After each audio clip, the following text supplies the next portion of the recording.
Je rappelle que vous avez donc subi ce qu'on appelle un aléa thérapeutique, un accident opératoire, plutôt qu'une erreur médicale, puisque vous avez été meurtri dans vos chairs, qu'aujourd'hui vous êtes paraplégique à la suite d'une opération bénigne. Quelles ont été vos relations avec celui qui vous a opéré, avec le chirurgien, après l'accident, quand il est venu vous en parler?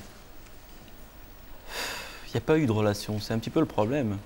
Il m'a opéré, il est venu me voir parce qu'il y avait des complications, et puis il m'a livré à moi-même en centre de rééducation, et puis après, ultérieurement. Il vous a jamais parlé de ce qui s'était passé? Ah, du tout, à aucun moment.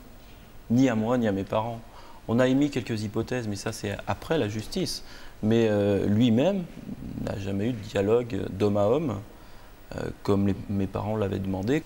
Dans ma première année de rééducation, il y a des moments où on se dit, mais il faut, je sais pas, il faut faire quelque chose.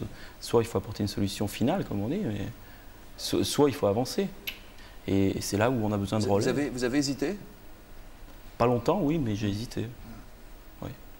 Le pardon, la vengeance, je disais au début de cette émission, quand on l'a vécu dans ses chairs, on en a une vision bien différente que celle qu'on a théoriquement. Vous étiez tout jeune, hein, vous étiez encore un adolescent quand vous avez eu cet accident terrible et qui condamne donc vos membres inférieurs pour le reste de votre vie.